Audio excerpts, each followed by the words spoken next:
Haujambo mpendwa rafiki yangu, naamini katika mitandao ya kijamii utakuwa umekutana na mafundisho kadhaa ambayo yanaonyesha kwamba Yesu anakuja 2031.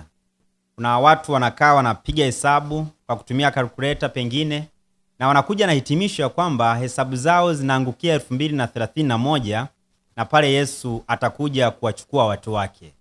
Mafundisho haya mpendwa msikilizaji, ni mengi, yanazidi kuongezeka, na mimi nimeona niwe na kupatia nukuu chache, halafu na kupatia na swali pia, ili ubaki unatafakari na kuona mambo haya maana yake ni nini.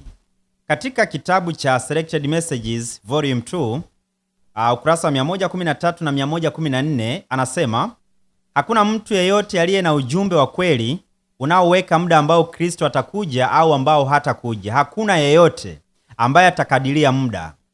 Uwe na uhakika kwamba Mungu hajampa mtu yeyote mamlaka ya kusema kwamba Kristo anachelewesha kuja kwake labda kwa miaka 5, miaka 10 au 20. Kwa hiyo mjumbe wa Mungu anasema hakuna mtu yeyote wa Mungu ambaye atafundisha fundisho linalohusu kwamba Yesu anakuja mwaka fulani. Nukuu ya pili inatoka katika kitabu cha Testimony for the Church Volume 4, ukurasa wa 307. Anasema hivi: wale wanaohubiri kwa ujasiri usiofaa, wanahubiri kwa ujasiri lakini usiofaa.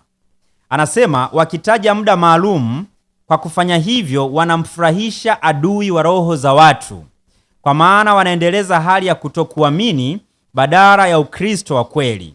Lakini kushindwa kwao kunaonesha kwamba wao ni manabii wa uongo na kwamba hawaelewi kwa usahihi lugha ya uvuvio.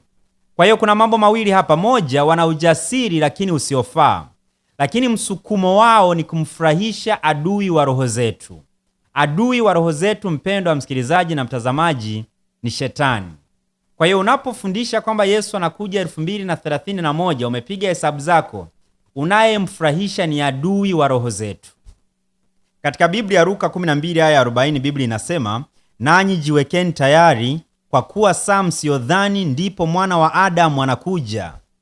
Na wengine wanajitetea, wanasema ya kwamba amesema hatujui saa, lakini mwaka tunaujua. Katika nukuu hizi nilizosoma, anasema hakuna uwezekano wowote wa kuseti muda, time setting. Sio fundisho la kibiblia, sio fundisho la roho ya unabii, ni fundisho la adui wa roho zetu. Nitaendelea kukupa mambo kadha wa kadha tunapoendelea polepole, na utaweza kutenganisha mwenyewe kati ya ngano na magugu. Swali ninalo kuachia leo: kwa nini kila ambaye anaiacha imani ya Kiadventista akienda huko anakuwa na hasira sana na kanisa la Waadventista wa Sabato? Hilo ni swali ambalo nakuachia, nenda ukatafakari. Tukikutana tena mara nyingine, tutaanzia hapo na kuendelea. Mungu akubariki.